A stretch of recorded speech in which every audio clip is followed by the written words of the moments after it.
Kemuning dan temannya langsung memuntahkan isi perut mereka. Melihat apa yang dilakukan Kemuning dan temannya, bapak tua itu tampak heran. "Ada apa dengan kalian?" Setelah memuntahkan isi perut mereka, Kemuning berkata, "Tadi pada saat di dalam gedung itu, salah satu pekerja memberikan makanan dan minuman kepada kami, dan kami pun..."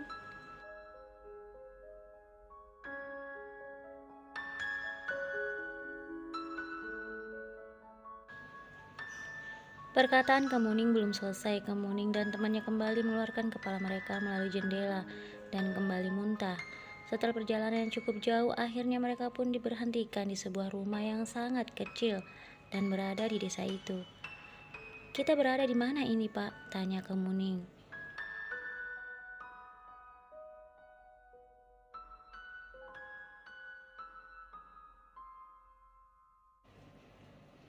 Mereka semua kemudian turun dari mobil dan bapak tua itu mengajak mereka masuk ke dalam rumah itu.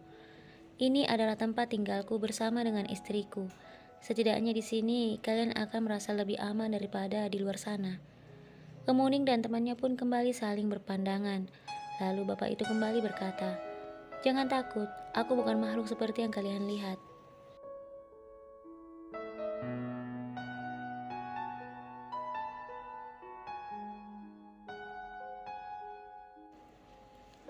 Kemuning dan laki-laki itu akhirnya memenuhi ajakan bapak tua itu. Saat mereka masuk di dalam rumah yang terbuat dari kayu dan sangat kecil, mereka disambut oleh istri dari bapak tua itu. Bapak tua itu kemudian menceritakan kepada istrinya tentang apa yang telah dialami oleh Kemuning dan temannya. Istri bapak tua itu kemudian merasa kasihan dan mengizinkan mereka untuk tidur di rumahnya malam itu.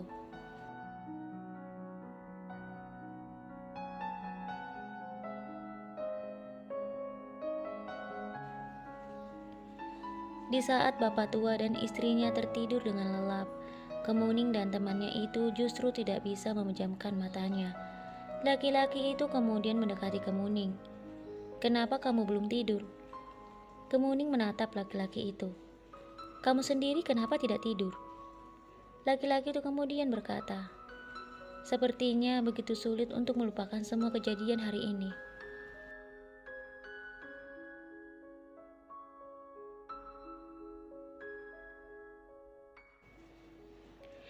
Kemuning pun tertunduk. "Hal itu juga terjadi padaku.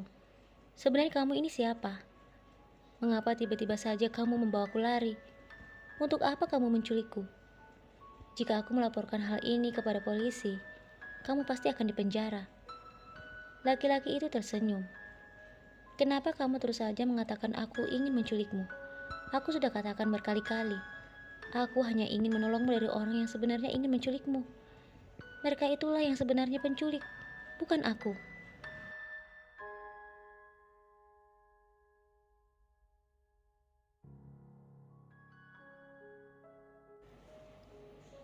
Kemuning pun berusaha untuk mempercayai laki-laki itu.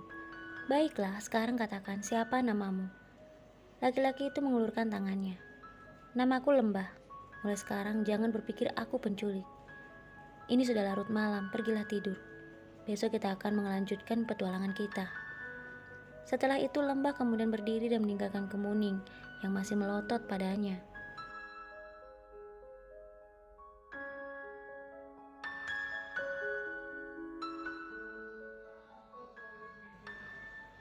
Keesokan paginya ketika Kemuning bangun, Kemuning tidak melihat Lembah di tempat tidurnya.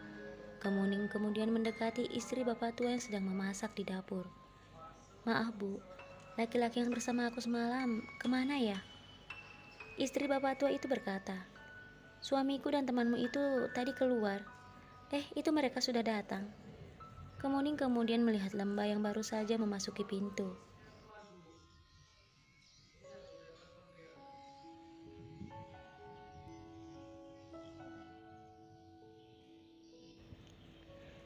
Kemuning mendekati Lembah. "Kamu dari mana?" Lembah kemudian duduk sambil merapikan rambutnya. "Aku habis mencari tumpangan." Kemuning duduk di samping Lembah. "Lalu bagaimana? Apakah kamu dapat?" Lembah melirik Kemuning. "Iya, sekarang pergilah mandi. Setelah itu kita berangkat. Bapak tua itu mendengar perkataan lembah. Sebelum kalian berangkat, kalian harus makan dulu ya.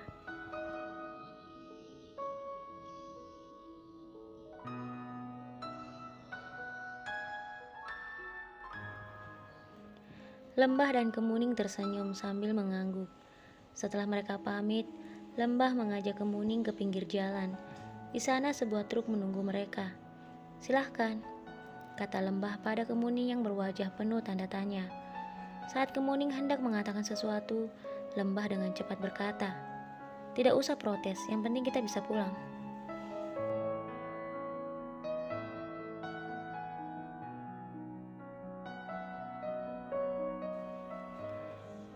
Kemuning pun naik di belakang truk disusul oleh Lembah.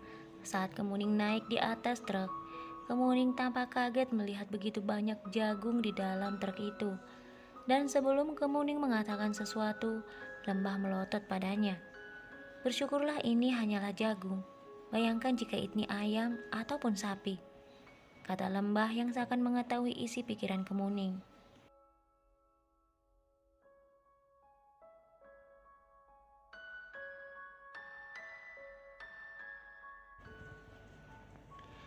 Kemuning pun terdiam, lalu dia duduk di atas tumpukan jagung-jagung itu, disusul oleh Lembah. Kemuning duduk terdiam, sementara Lembah begitu asik menikmati pemandangan di sekitarnya. Setelah truk itu berjalan kurang lebih 1 jam, Kemuning terlihat kesal melihat Lembah yang sedang berbaring di atas tumpukan jagung. "Kenapa aku harus bertemu dengan laki-laki ini? Semua ini karena dia. Andai saja dia tidak membawaku lari, semua ini pasti tidak akan terjadi."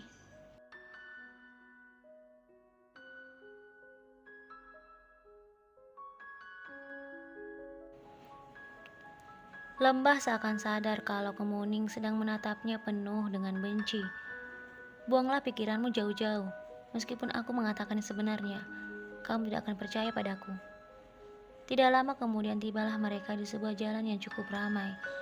Supir truk itu kemudian berhenti dan mengatakan kepada mereka, "Sebaiknya kalian turun di sini saja. Aku tidak bisa mengantar kalian sampai tujuan, karena jagung-jagung ini sedang ditunggu tuannya."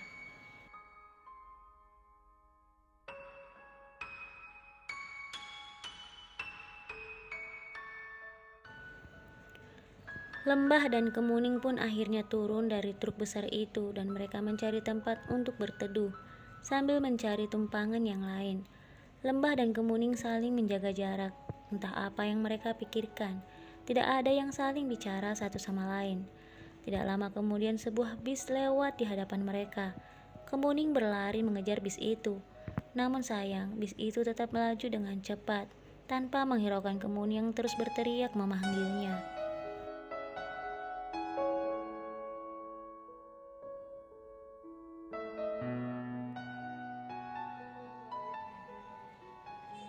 Melihat apa yang dilakukan oleh Kemuning, Lembah hanya tersenyum sambil sesekali menggelengkan kepalanya. Melihat hal itu, Kemuning semakin kesal pada Lembah. "Apa yang kamu lakukan? Bukannya membantuku, kamu malah asik duduk di situ. Kamu pikir kamu siapa?" Lembah seakan tidak menghiraukan perkataan Kemuning. Dengan santai dia berkata, "Aku hanya berpikir, kenapa aku harus bertemu dengan gadis sepertimu? Sudah kutolong, bukannya berterima kasih, tapi malah menuduhku yang tidak-tidak."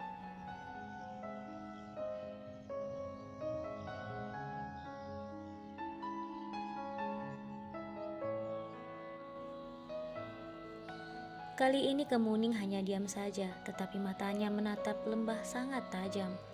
Tidak lama kemudian sebuah bis kembali akan melintas di hadapan mereka. Kemuning dan Lembah saling berpandangan. Kemuning berharap Lembah mau menghentikan bis itu, namun ternyata pikiran Kemuning salah. Lembah duduk saja tidak melakukan apapun. Kemuning kemudian berlari dan berdiri di hadapan Lembah. "Lakukan apapun yang ingin kamu lakukan. Tapi jika aku berhasil menghentikan bis, jangan harap kamu bisa ikut denganku."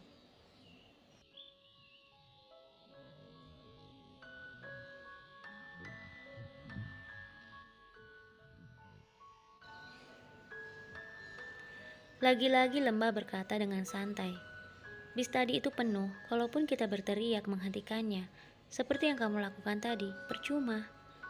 Kemuning kemudian berpikir dalam hati, benarkah bis yang tadi itu penuh? Tapi bagaimana dia tahu? Pantas saja bis itu tidak mau berhenti. Percuma saja aku mengejarnya dan berteriak-teriak. Mempermalukan diri saja.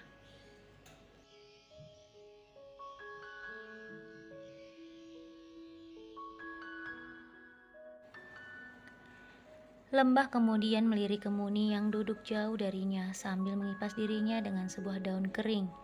Kemuning yang merasa kehausan kemudian hendak melihat lembah. Namun sayang, lembah tidak ada di tempatnya semula. Kemuning pun berdiri dengan panik dan mencari keberadaan lembah di sekitarnya. Namun Kemuning tak juga menemukan lembah. Kemana laki-laki itu pergi?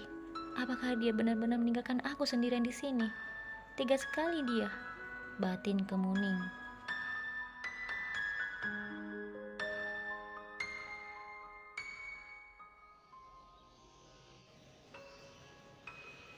Di saat Kemuning sedang panik mencari keberadaan lembah, tiba-tiba saja dari belakang sebuah tangan memberikan sebuah botol minuman dingin padanya.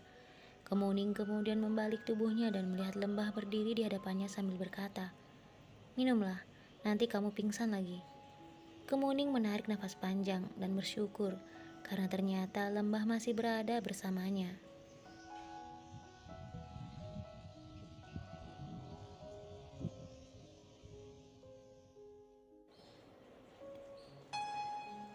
Setelah mengambil minuman yang diberikan oleh lembah, Kemuning dan lembah kembali ke tempat duduk mereka masing-masing. Tidak lama kemudian tampaklah sebuah bis yang akan melintas di depan mereka. Kali ini Kemuning melihat lembah sedang berdiri dan melambaikan tangan kepada bis itu. Tanpa berteriak, bis itu pun kemudian berhenti tepat di hadapan lembah. Lembah melirik Kemuning yang sedang melihatnya. "Mau ikut tidak?"